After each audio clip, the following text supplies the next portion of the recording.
episodio número 26. Muy buenas tardes, contentos de poder estar en esta nueva entrega con cada uno de ustedes.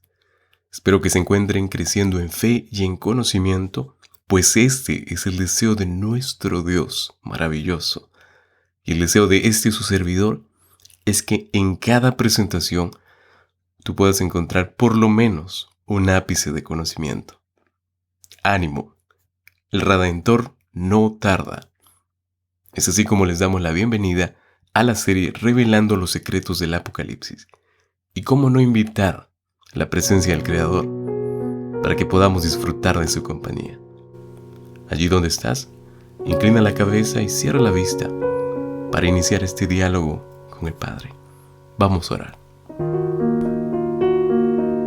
Padre, venimos a usted, dispuestos a recibir su instrucción en este estudio. Que en esta hora podamos sentir la influencia del Espíritu Santo, cambiando cada idea preconcebida y estableciendo su verdad en nuestra mente, Señor. No permita que el orgullo nos ciegue al punto de no percibir su voluntad. Le suplicamos que en esta tarde nuestra completa atención esté centrada en su palabra. Continúe obrando en nosotros, Padre, pues se lo imploramos en el hermoso nombre del Señor Jesucristo. Amén.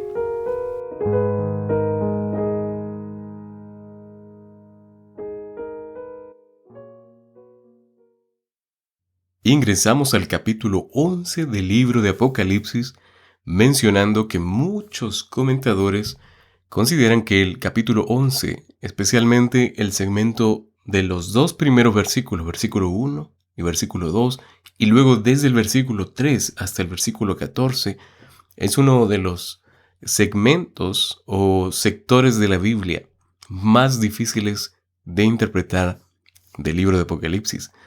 Esta sección es muy importante, mis amados, porque parece proveer información adicional con respecto a lo que sucede en la sección del capítulo 10, versículos 8 al 11, y lo vamos a ver. Entonces debemos recordar que Apocalipsis 11 es una parte de la sexta trompeta, del mismo modo que lo es el capítulo 10. La sección que vamos a ver ahora del capítulo 11, justo antes del séptimo sello, básicamente consta de dos partes. La medición del templo, que vemos este tema referido en los dos primeros versículos, y los dos testigos en el versículo 3 al versículo 14. Así que hoy vamos a revisar el primer segmento, que son los dos primeros versículos del capítulo 11 del libro de Apocalipsis. Siendo este nuestro panorama para hoy, vayamos directamente al texto bíblico. Como siempre, utilizando la versión Reina Valera de 1960. Entonces me fue dada una caña semejante a una vara de medir. Y se me dijo: levántate y mide el templo de Dios, y el altar, y a los que adoran en él. Pero el patio que está fuera del templo, déjalo aparte, y no lo midas, porque ha sido entregado a los gentiles, y ellos hollarán la ciudad santa 42 meses. Apocalipsis capítulo 11, versículos 1 y 2. Vemos aquí que Juan recibe una caña de medir como una vara, con instrucciones para medir el templo de Dios y el altar y a los que adoran en él. Me viene a la mente un análisis que hicimos previamente. Siglos antes, el profeta Ezequiel vio en visión una figura divina, midiendo cuidadosamente cada parte del templo. Esto lo encontramos en Ezequiel capítulo 40, versículo 42. Como ya es de conocimiento de todos, una medición siempre es un trabajo preliminar antes de una construcción. Siendo dicho esto, al volver al Antiguo Testamento, en la visión de Ezequiel, se midió el templo con el propósito de restaurarlo, y esto lo encuentran en Ezequiel capítulo 39, versículos 25 al 29. En la escena de la visión, la intención era de motivar a los israelitas a arrepentirse de sus pecados y volver a Dios. Y este era un llamado constante al pueblo de Dios. El templo fue destruido porque Israel fue, en otras palabras, infiel y apostató. El acto simbólico de medir el templo era un mensaje firme de seguridad, en otras palabras, para el pueblo, de que Dios estaba comprometido con la restauración del templo y ser otra vez el Dios de Israel y hacer de Israel su pueblo. Es interesante porque la reconstrucción del templo debe entenderse como un nuevo intento de Dios de restaurar aquella relación con Israel. Pastor, ¿dónde vemos este panorama? Me gustaría llevarlos al capítulo 43 del mismo libro de Ezequiel, versículos 7 al 11. Continuando, por lo menos dos cosas pueden observarse del segmento de Ezequiel. Estamos estudiando el libro de Apocalipsis, pero estamos tocando el libro de Ezequiel porque es importante la conexión que existe. La primera cosa es que la medición del templo fue después del 10º día del primer mes, que era el día de la expiación, si ustedes recuerdan. En ese día Dios vino con la promesa de restaurar el templo y traer de vuelta al pueblo a una relación con Él. Este era el primer propósito. Y como segundo, la medición en la visión de Ezequiel era con referencia a tres cosas. Número 1, el templo mismo. Ezequiel capítulo 40, versículo 3 y 43 al 43, versículo 12. El segundo era el altar de los sacrificios. El mismo capítulo 43, versículos 23 al 27. Y como tercer punto, la gente, en específico la gente, capítulo 44 al 48, versículo 35. La medición del templo, en otras palabras, mis amados, en la visión de Juan, debe entenderse en el contexto de la visión del profeta Ezequiel. ¿Por qué, pastor? Yo les invito a que ustedes vayan al libro de Ezequiel y vean la conexión que existe con este segmento del libro de Apocalipsis. Cuando Juan habla de medir el templo y su altar, no se refiere a la reconstrucción real del templo de Jerusalén, que había dejado de existir por el tiempo en el que se escribió el Apocalipsis. Ya no existía. Para Juan hay un templo real en el cielo. Él lo tiene bien presente. El templo celestial es el concepto más céntrico del libro de Apocalipsis. Juan lo percibe como la morada de Dios, la casa de Dios, donde está ubicado su trono y desde el cual gobierna el universo. Además, es el centro de todas las actividades divinas, el lugar donde se planean todas las estrategias y se hacen todas las decisiones con respecto a la tierra. Y esto es un tema de atributos divinos, ¿no? Por eso, los poderes enemigos opuestos a Dios tienen una fuerte hostilidad hacia el templo celestial. Y eso lo vamos a ver reiterativamente en todo el libro de Apocalipsis. Especialmente hay un versículo que quiero leerles ahora. Apocalipsis capítulo 13, versículo 6. Y abrió su boca en blasfemias contra Dios, para blasfemar de su nombre y de su tabernáculo y de los que moran en el cielo. Noten, en este acto, el acto de la medición de Juan involucra a los adoradores. En Jesucristo, el pueblo salvado por Dios son hechos, según el texto de Apocalipsis capítulo 5, versículo 10, un reino hecho de sacerdotes para Dios. Según el apóstol Pablo, los cristianos se levantan con Cristo y los hace sentar con Él en los lugares celestiales o celestes. Algunas versiones mencionan esa expresión. Efesios capítulo 2, versículo 6. En esta etapa de tiempo, el pueblo salvado por Dios ya está elevado a los lugares celestiales y además participa con Jesús en su gloria. Estamos viendo ya otro escenario. Las oraciones se ofrecen sobre el altar de oro, aquellas que ya vimos anticipadamente.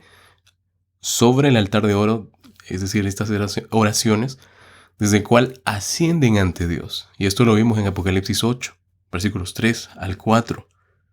Pero pastor, ¿cómo entendemos entonces esta visión de la medición del templo celestial y de su altar y aún de sus adoradores en relación a la experiencia de Juan?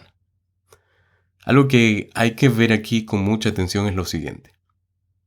A la luz del trasfondo del libro de Ezequiel, esta medición tiene que ver con la restauración del templo con referencia a la gente, no en sí al templo físico, a la construcción en sí. Al observar en la visión de Ezequiel, la medición y la restauración, ambas, medición y restauración, involucraban el templo, el altar y el altar de Israel. Es interesante que al saltar un poco más atrás del libro de Ezequiel, específicamente en el libro de Levítico, capítulo 16, versículos 16 al 19, vemos este tema con referencia al día de la expiación, y ya lo mencioné. De igual forma observamos en Ezequiel que el día de la expiación también era el momento de medir el templo. Así que parece que estos dos textos, que tienen un trasfondo del Antiguo Testamento, son la clave, mis amados, para comprender lo que está ocurriendo en Apocalipsis capítulo 11, versículo 1.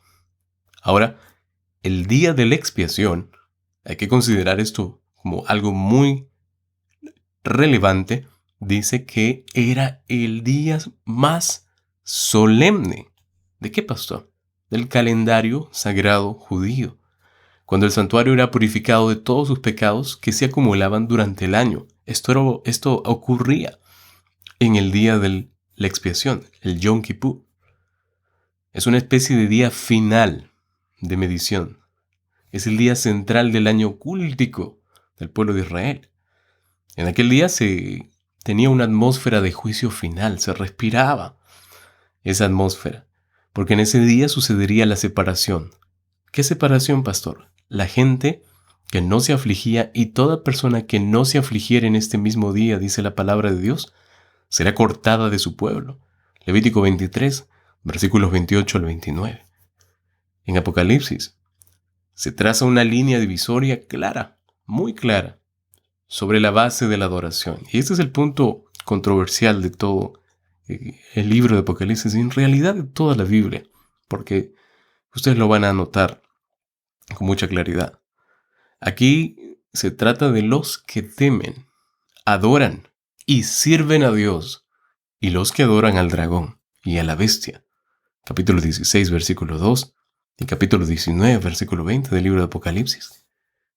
Sobre esta distinción, entonces, se basa el reconocimiento de los dos grupos en el libro.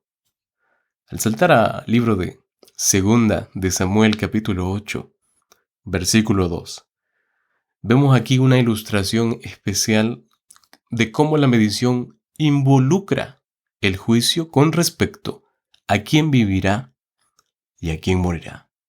Miren, vayamos rápidamente al libro de Segunda de Samuel, capítulo 8, versículo 2. En esta oportunidad, haciendo el énfasis, voy a leer la versión de las Américas, la Biblia de las Américas, ya que tiene una idea interesante, nos muestra una idea interesante, no muy alejada del texto de la Reina Valera de 1960. Vamos a leer esta versión. Y derrotó a Moab y los midió, dice la palabra, con cordel, haciéndolos tenderse en tierra. Y midió 2 cordeles para darles muerte, y un cordel entero para dejarlos vivos. Y los moabitas fueron siervos de David, trayéndole tributo. Miren, de esta forma nos damos cuenta que la medición de los santos en el Apocalipsis tiene un significado figurativo y lleva en sí un fuerte sentido de evaluación en un juicio. Amados, aquí tiene que ver con decidir entre los que sirven a Dios y los que no lo hacen. Haciendo un paréntesis, escuché muchas veces, ¿pero por qué tengo que servir a Dios? Si ustedes los cristianos enseñan que Dios entregó libre albedrío, ¿Acaso eso no significa que tenemos la potestad de hacer lo que querramos? ¿Acaso no podemos decidir si adorarle o no? Amados, todo ser humano tiene la decisión de hacer con su vida lo que le parezca mejor. Pero yo te pregunto, ¿sabes qué es lo mejor?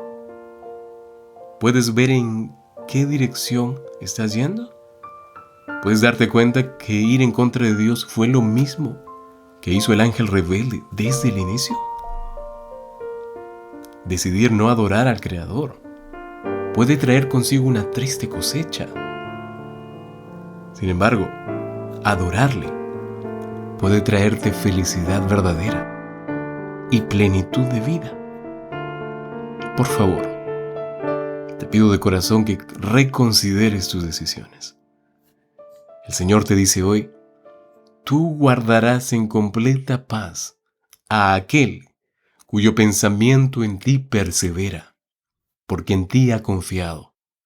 Confiar en Jehová perpetuamente, porque en Jehová el Señor está la fortaleza de los siglos. Isaías capítulo 26, versículos 3 al 4. Volviendo a la idea anterior, nos damos cuenta de que la medición, en otras palabras, es una diferencia. Mis amados, presten atención. Es una clara diferencia entre los que adoran y los que no.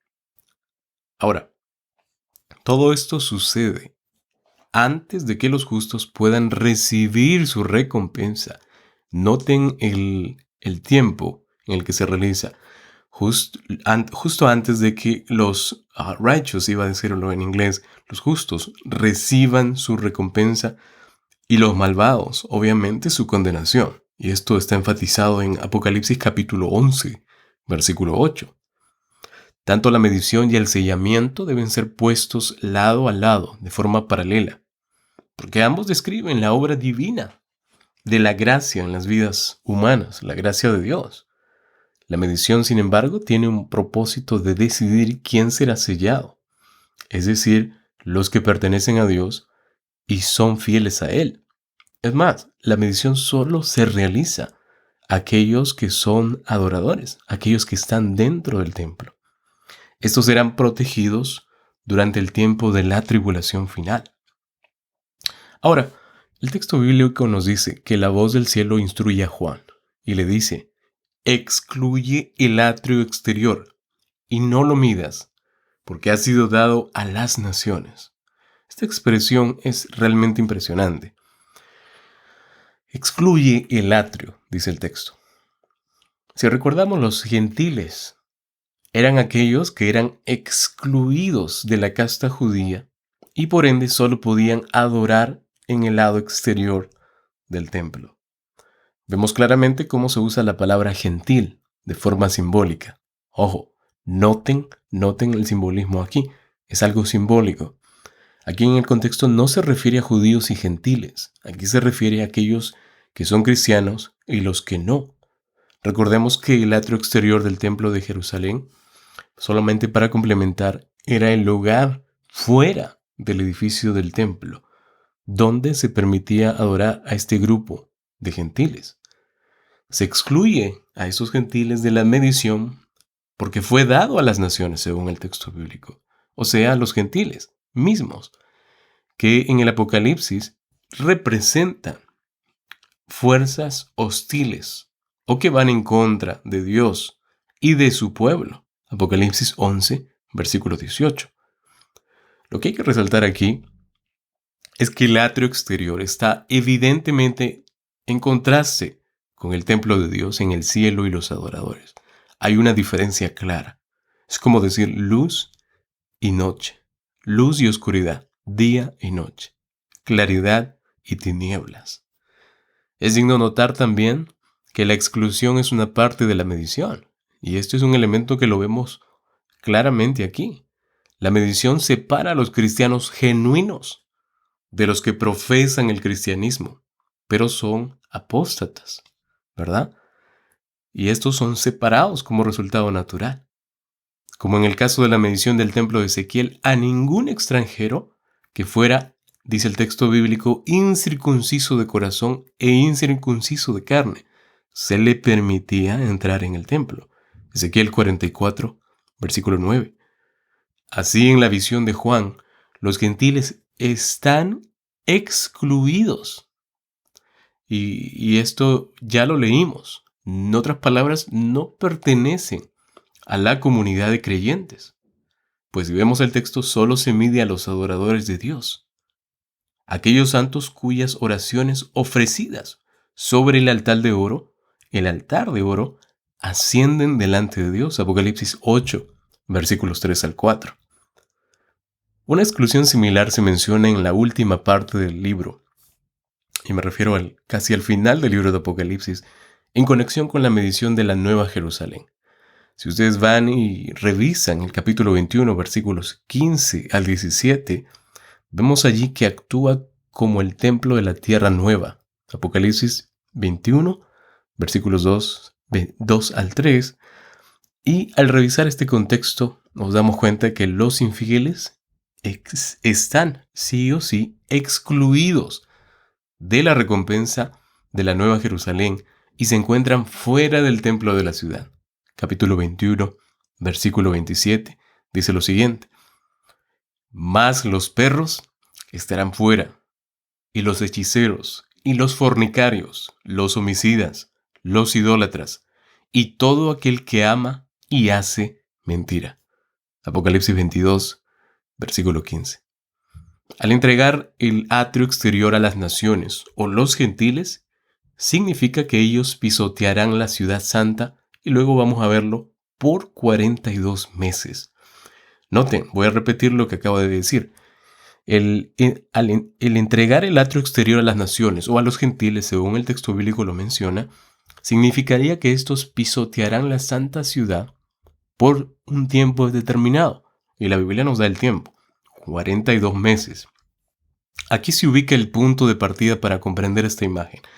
Y presten mucha atención.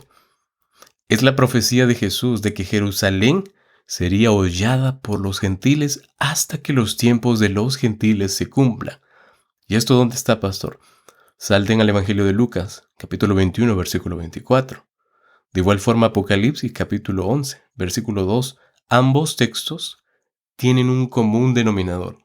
La ciudad santa será hollada por las naciones o los gentiles, en otras palabras. ¿Y estos 42 meses qué representan?